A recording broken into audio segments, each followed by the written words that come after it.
All right, I came across a video and I came across a heartbreaking story of um, an incident where a young man was in a mall and he was with his children and he was eating, and he came across another parent who happened to be a white guy with his children, and his children started to cry because they saw the black family and they saw the black man, or the black father that is, eating with his toddler.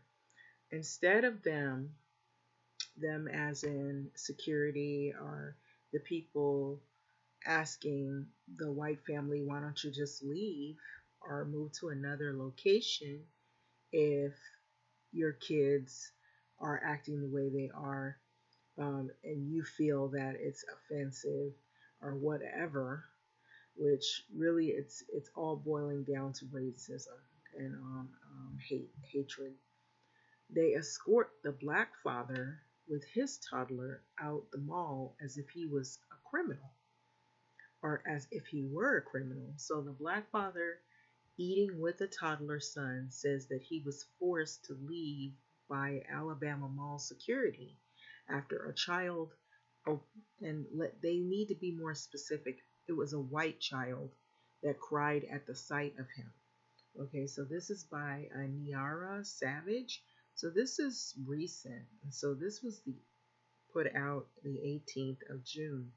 And so I saw a little bit of the video. You can see it at your own leisure. I believe some other people who have this in their news feed or in their videos will actually show the video. But it's really heartbreaking because this is a black man with his children, and he's enjoying the mall and he's eating.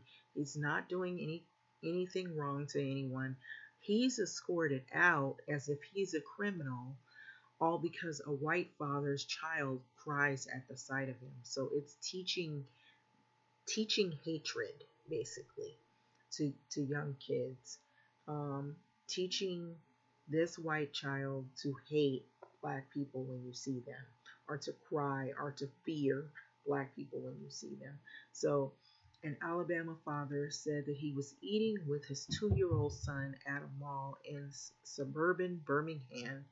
So it was an area that, if you usually hear suburban, it's an area that you would assume, it's especially here in California when we hear the suburbs, it's usually an area that is more predominantly white, or people that are white.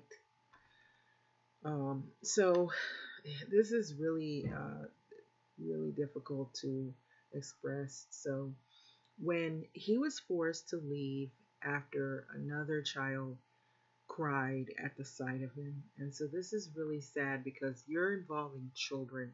And I want to stop here for a moment because this is really heartbreaking, because racism, the reason why it doesn't really end is it starts with the people that are training them. And when you train children to hate other people without knowing who they are, without learning about other cultures, right now there's a fight about critical race theory being taught in schools, and basically it's looked at from another group as being unchristian like, or they're they're not prohibiting their kids to take those classes, or they're signing a form or a waiver to keep their kids from basically learning about other cultures. I feel that it's important to learn about other people because that's how you get to know who they are as a human being, that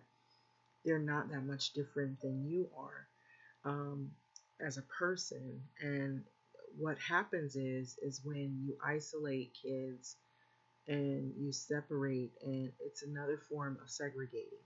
Even though we don't have the laws of segregation, we have the mindset of segregation, and that's what's going on. And it starts early. The hatred, the forms that you see going on where it's about hating other races of people, all of that is taught early.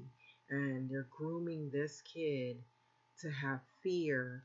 And what we've seen what fear causes, you have hatred and fear mixed together. It's a bad mix. And then you have people in law enforcement who right now you see all these shootings of black people, and you're wondering, hey, he had a cell phone. Hey, you said it was a stun gun, but it was really a gun. All these different things that are happening. So to get back to this article, which is very heartbreaking, I'm going to start from the beginning. So it says an Alabama father said that he was eating with his 2-year-old son at a mall in the suburban area of Birmingham when he was forced to leave after another child cried at the sight of him. So I walked by a basket with these kids in it, and they got to screaming and they were crying like I was trying to kidnap them.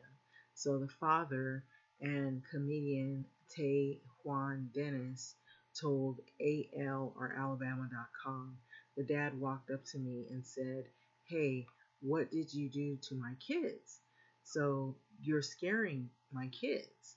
So Dennis filmed on Facebook Live as he was escorted by security out the River Chase Galleria, and the same mall where the policeman shot an innocent black man in the back in 2018 in Hoover, Alabama on Tuesday. So the footage has been viewed over thousands of times. I'm being put out the mall for being black, for eating, Dennis said in the video, and I can't even come to the mall with my son and be black and eat. And so this is what he basically said in the video if you actually get a chance to watch it.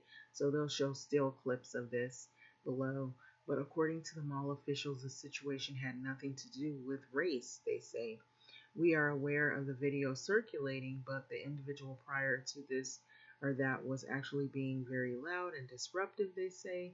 And I understand there were profanities being yelled, so that disruptive behavior is actually a violation of the code of conduct, said the mall spokeswoman Lindsay Kahn. And so Tay Juan Dennis said that he was eating with his 2-year-old son. So here he is pictured here, and his son. And he was at the Hoover Mall when he was forced to leave after another child cried at the sight of him. And so Dennis said that he had brought his son food and then sat down at a table in the food court in the mall on a Tuesday. And while he had got up to order his own meal from a Chinese restaurant, that's when Dennis walked by a group of kids who had began crying and screaming as he had passed. And so when the father of the children approached him, Dennis said, "I didn't do nothing to your kids." And so I just walked past the basket and they started crying. And that must be what you're teaching them at home, he recalled. And so, according to Dennis, the man and his family were of Middle Eastern descent. Okay, so he told the man he had noticed several white people walk by the kids and that the children hadn't reacted to it. And so, as soon as I walked past, they got to screaming and hollering. So that shows me what you're teaching them at home.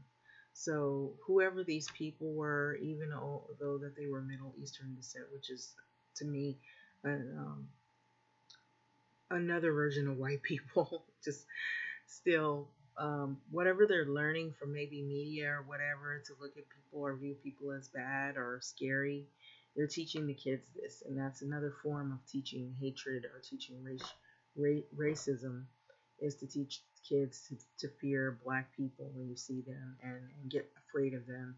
And then that's how come we see what we're seeing now with all these police shootings, where you have these officers who you don't know what they've been taught when they were growing up or what their beliefs are, but we're seeing it in real time where all these shootings that are senseless shootings, which they somehow get away with it and they claim it was an accident. But I believe it's a mix of fear and it's a mix of racism, hatred, and everything all balled up in one. Very similar to this circumstance right here where the kids are being taught something, whatever they see, if you see those people, be afraid of them and right away react and without knowing who people are. And so here you have a father with his toddler. So Dennis, he's in the mall and he's not bothering anyone, but he walks past some kids and they start crying, and then the father starts accusing him of being the fault why the kids are crying. So of course words were going to be going back and forth, and it is an emotional situation. So they're blaming the black father, are looking at him as the perpetrator, and they're escorting him out. And they claim it was because they were loud and they were arguing. Well, I mean, look at the situation. A lot has been going on, in 2020 and 2019, 2020 and 2021, the earlier part, the pandemic, all the racial violence. What do you think is going to happen? So Dennis said an argument escalated between the two of them and grew louder before a security guard approached, and automatically they accused the black man, of course, of the wrongdoing, asking if he would, he asking him. Now this is really sad. They asked him if he touched the kids. So Dennis said that he only walked past them. So I guess they were scared of me because I'm a black man and I don't know, he recalls. So security ultimately sided with the other man or the other party, and Hoover police were called to escort Dennis out the mall. So footage was taken by Dennis showing him that several other mall goers walked out with him to ensure that he was safe. And so let me stop here. There is a race war going. That's part of it. And so just know that. Be aware of your surroundings, where you go, and who approaches you, and what kind of things go on, because these are the type of things that are signify race war. It's not like necessarily a large group of people going against another large group of people all at one time, but it can be incidences such as this that you're hearing, and it strikes you as odd, but it's happening because look at what we're going through, what's happening right now. A lot of things are coming to head. You have the Tulsa massacre that's being recognized. For many decades, there were people that didn't even know anything about it, and then those that did kept it hid or stayed silent about it. There's other massacres, race war massacres, that have surfaced, bodies that they dug up, that they found, mass graves of black people who didn't do anything, who they are now finding that they were the victims of massacres, racial massacres. And then you're seeing laws that are being, they're trying to put bills in place to stop people from using the freedom of speech because of the protests in wake of the George Floyd murder trial and all of the things that went forth. And so, yes, we are in the middle of something, and not only the pandemic is a threat to the black community, but you also have racial issues that are at a heightened high of all time. So, and you also have the eviction issues where black renters, black homeowners are evicted or foreclosed on more than any other group there is. So this is not over, and so it is even scarier than before. And now they're looking at not closing anything, and they have another virus that is moving quickly through society, and they're looking at it as being your situation. You have to do what's best for your family and you to survive and get through this horrible time where this virus is just sweeping across nations of people in record speed. And so then you have this racism where they're trying to do everything in their power to take, if you take 5 steps forward, they're going to take 20 steps backwards on every issue that you try to reform police departments, do all of that. No, they're trying to fight against it. So it is the war is on. The war is ongoing, and the battles are now coming to the forefront. And this is yet but one of them, of many of them that we're going to see. So don't be surprised. So the security, instead of them looking at the black man's situation and understanding in wake of what's going on, no, they sided with you know who. So this Middle Eastern person. So Security ultimately sided with the other man, and Hoover police were called to escort Dennis out of the mall. Footage taken by Dennis shows several mall goers. They walked out with him to make sure that he was safe. So this woman right here has nice enough, or was nice enough, to walk with him to make sure that nothing happened to him and that he didn't get hurt by police. And so Dennis, so that takes a community to help one another, y'all. So you might have to look at these situations as a teaching, um, or a starting point in terms of keeping people from getting gunned down by the police. If you see these things happening and you know something is wrong, your actions speak louder than your words. It's just by the woman escorting, helping to escort him to safety, was speaking louder than anything anyone could ever say, even in a protest. So that was her way of protesting. Do not hurt this black man and his child. They are leaving the mall, and I feel that this is wrong. I'm not going to say it, but I'm going to show it by helping him walk out the mall. So Dennis said that he was escorted out by officers as well. So every day he says, I pray to God that shit like this does not happen to me, and it just happened. And so I'm with my son, and my 2-year-old son at that. And so this was when he was really emotional because of the incident happening. So while recounting the events that had transpired, Dennis said, I told the man, don't teach your kids no color, um, bruh. So don't teach them to hate, basically. Um, so everybody is the same. That's what he's saying. So teach them to be inclusive. That's his way of trying to relay the information, but it was very sensitive. So you can see him pictured in the video. He got emotional, he was upset, and then he even cried because he felt like he was being treated as the outsider, and his side wasn't being taken serious, and he wasn't listened to. Somebody else was listened to instead of him. And so Dennis, he said that during the incident, his son didn't understand what was happening, but kept asking the father if he was all right. And so Dennis was escorted out of the mall as he climbed into the vehicle, and he said he noticed the officers walking around the back of the car to check his license plate. And so they are calling in his license plate, and they're doing everything, he said. One officer told Dennis at the end of the video, if you come back in a year, you get arrested. Okay. So basically, nothing about his behavior in the witness statement and the security officer statement, anyone involved, nothing said this guy or other man was acting in the same manner, White said. So the video is pretty clear. Irrespective of how the altercation began, he added, the behavior of Mr. Dennis escalated to where it was a violation of the code of conduct, is the way they're framing this. And so the video is posted here. And so it says black man allegedly forced to leave Alabama Mall.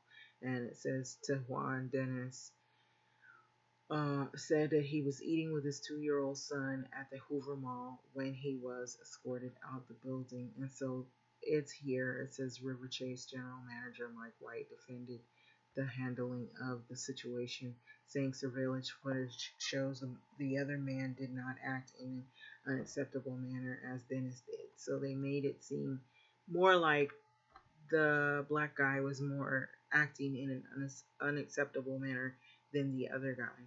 And so that's what's heartbreaking. So anyway, having said that, I'm not going to play the video because what ends up happening, what they've been doing is sometimes they'll say that the video, um, is a copyright infringement and all these different things. They'll say that if you use a video or if you show a video of something, or more than too often, that I don't even get money for any of my videos. I don't.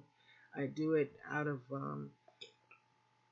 awareness, basically, and not for the lucrativeness, because you can't really make money from any of these things. But because of the in light of what is going on, there's been so much that has unfolded over the course of a few years. It just seems like it makes sense to make some people aware who weren't before, um, aware of what has been going on and what is still going on, that it is not over yet. And if this helps at all in the event that people are being told something by news media rather than hearing it from the way it should be told, and I will say that should be told, it may help someone in some way be a little bit more in tune with what is going on if they're not already. It also will help in another way of letting people know that not everybody is agreeing with what they're seeing happening to people, like families like Dennis, and people that are going through all of these trying times, especially all this racial violence. And I would look at this as a form of racial violence. I mean, he didn't get shot, but it shows a total blatant disregard for his position. Um, and so, I mean, he was emotional. He was emotional. I mean, it is emotional. A lot of things are emotional. Black people are afraid of what could happen to them at the hands of police. We have a fear. We have a fear of our lives and our children's future, and what could happen simply because of being who we are as people who are black. And so, I mean, you don't, see us necessarily um, uh, wanting everybody particularly escorted away, but we've been trying to protest. That is supposed to be a form of freedom of speech. It's a constitutional right, and that's now being attacked. Then you had people who were trying to see if they can come together and create police reform. That's under attack. And now people's livelihoods, just being black, just driving while black, going to the restaurant while black, barbecuing while black, being in the swimming pool while black, walking your dog while black, all of these things, just the livelihood of just being a human being and going about your daily life is being attacked. And so, what else do you think people are going to do? So, that's my question to you. So, having said this, I'm going to let this video go. If you get a chance, you can pop this article in and you can see it's in the Atlanta Black Star, and you can look at the video for yourself and you can make your own judgment of how you feel about it. Because even if he does look like he's extremely emotional and the other guy isn't, I mean, that's the trick of racism, is to look and appear like you're normal, and you're hating other people is normal, and the people that you're hating, or you're saying they're doing something to you, which they're not, that something's wrong with them because they're reacting to how you're treating them. And so basically, that's this whole video in a nutshell. So I'm gonna let this video go. Like, comment, subscribe, and thank you for listening. Have a wonderful weekend.